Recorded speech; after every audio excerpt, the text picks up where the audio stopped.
Hey gearheads, and welcome to Garage Talk. I'm Corey, and that is the lone Chrysler model moving into the 2024 model year. That is the Pacifica minivan. And in this video, I'm going to take you on a tour of this one and see how it compares to its rival over at Toyota. Stay tuned.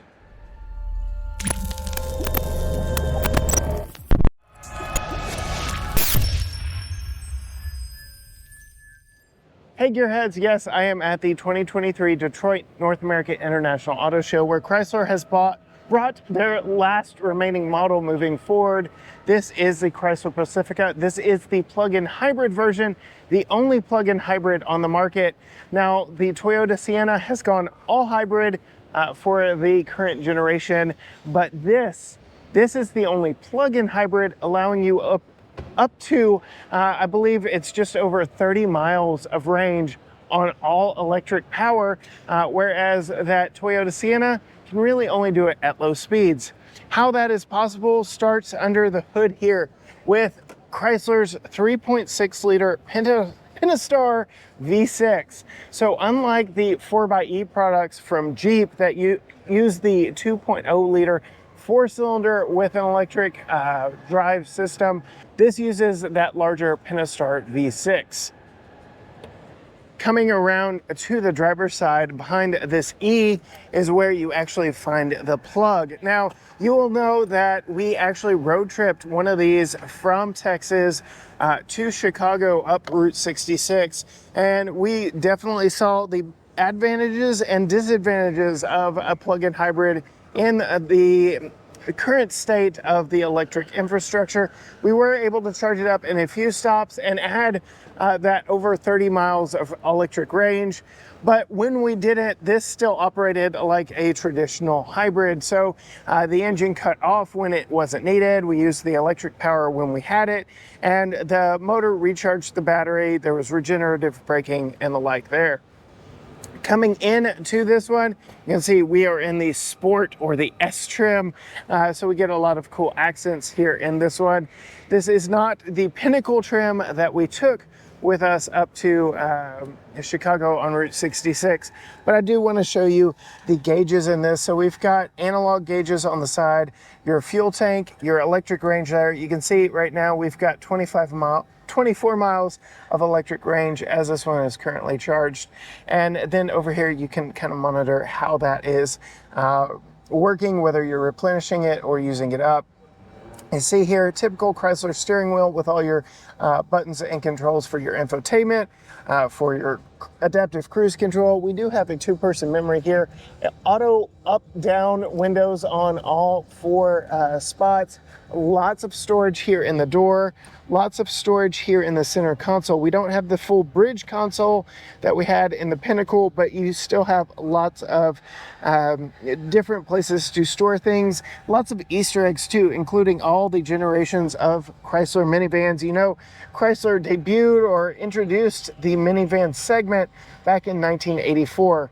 Get all of our controls for our climate controls, and we get redundant controls inside the very clear, crisp Uconnect screen up here.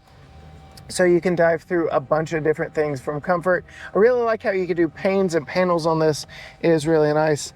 Center console is nice, but a little on the small side. Like I said, there are larger center console options, but we get a lot of storage and drawers. We get a lot of connectivity too. 2 USB-A, 2 USB-C. We get a USB-A for the rear, which takes us back here to the rear. So power sliding doors on the Pacifica, no kick to open. We'll see that on the Toyota, but very comfortable captain's chairs. Because this is a hybrid model, the stow and go option is non-existent. So we get larger, more comfortable second row seats here in this one because I don't have to store in the floor, but it also negates the child seat friendly fold function of the second row seats. So these tilt and slide forward to allow you to get in the back seat. These are already all the way back, as you can see right here. I'm gonna go ahead and pop in. This is me sitting behind where it just was at 5'10". You can see there's a little bit of room in between my knees and the seat in front of me, which also houses one of the two infotainment screens back here. We get additional inputs back here, USB-C, HDMI, and auxiliary jack, all for this screen here. You can control it from up there. You can control it from back here. There are remotes, all kinds of good stuff with these screens here in the back of the Chrysler Pacifica. You can see a redundant button for the sliding door there, but I'm gonna go ahead and flip and fold this seat forward so I can climb into the back and show you the back seat of this one. We do have some USB A and C ports back here, a very large headrest. We do have sunshades, manual sunshades, both in the second row. I'm gonna go ahead and close this door so I can show you. We have sunshades both in the second row and the third row. So that is a nice touch here on this one. You can see climate controls are up here on the passenger side. We do have roof mounted vents to help get air down to children in the back seat. And then sitting behind myself in the third row, very, very comfortable. Plenty of headroom back here, plenty of leg room. I'd say I'm just as comfortable here as I was in that third row. And then moving to the back, these are very easy to stow. You simply pull a couple levers and the whole seat flips and folds into the floor. This is my favorite rear seat option on a minivan because you can see just how clean it folds into the floor. There's no gaps or anything. It is a little bit of a ramp coming back here to the third row, but it is a just cleaned up experience as you fold these seats into the floor. And then to put them back into place, you simply pull them up and pull that seat back up, and you can do that all very easily one-handed. Very nice, very easy. And then Chrysler also gives you some bag hooks for groceries down here. We do have some top tethers for outboard mounted child seats. And then being a Chrysler product, there is no button up here to close the hatch. Chrysler actually puts it over here on the side. That's a quick tour of the Chrysler Pacifica. Now let's see just how that Toyota compares. All right, gearheads, now I'm over at the Toyota booth where we can check out the all-new Sienna. And well, let's just get started under the hood here. Like I said, for the new generation of Sienna, all Toyota Sienna minivans are hybrid only. You can get front wheel drive or all-wheel drive. The all-wheel drive system employs 3 motors, 2 up front, 1 in the rear. No mechanical linkage to those back wheels whatsoever. All-wheel drive hybrid is something that you cannot get on that Pacifica. Chrysler does offer all-wheel drive, but you can't get it on the PHEV, that plug-in hybrid that we saw earlier. You can only get an all-wheel drive hybrid here in the Sienna. Another thing I can tell you from testing both vehicles for over a week, while yes, you can drive that Chrysler Pacifica just over 30 miles on all electric range. That works great for commuting, but for long trips, this really is the better vehicle, because once we depleted all the energy on our long road trip in that Pacifica, it just turned into a normal hybrid, still using a 3.6 liter V6. This employs Toyota's 2.4 liter 4-cylinder and the old Toyota hybrid system that you have seen for years and years and years with the Prius, not to be confused with their new Hybrid Max powertrains that they've been introducing over the years, which gives you these impressive fuel economy numbers: 35, 36, 35 here in this all-wheel drive Sienna.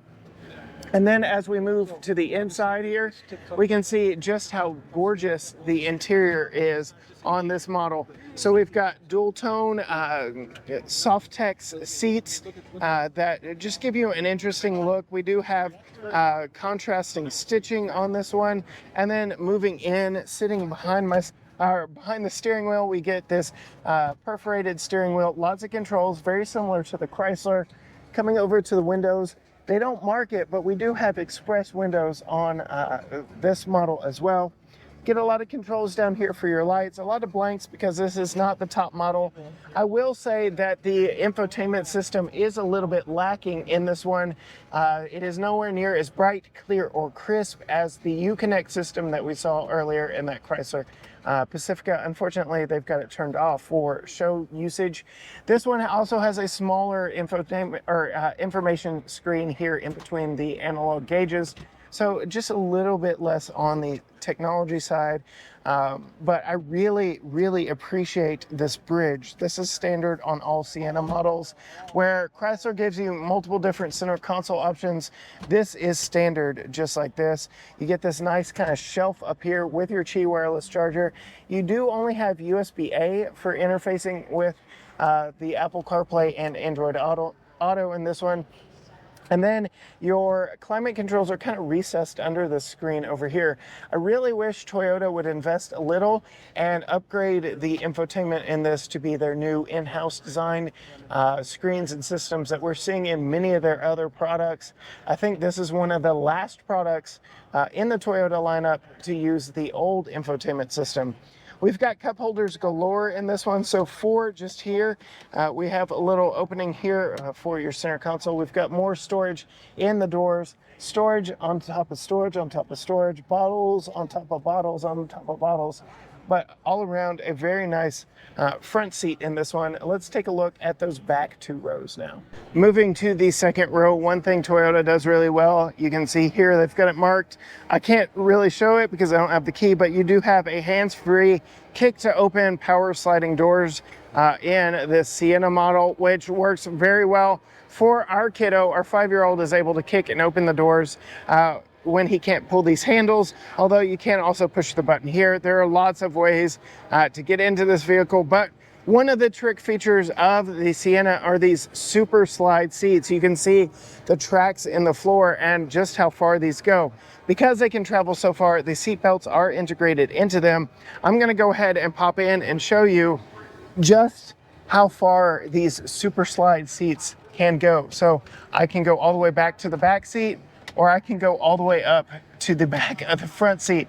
There is a lot of travel in this seat, and when you've got the back seats down, you can go back even farther. Look at just the copious amounts of legroom. I'm 5'10", and I can stretch my legs out.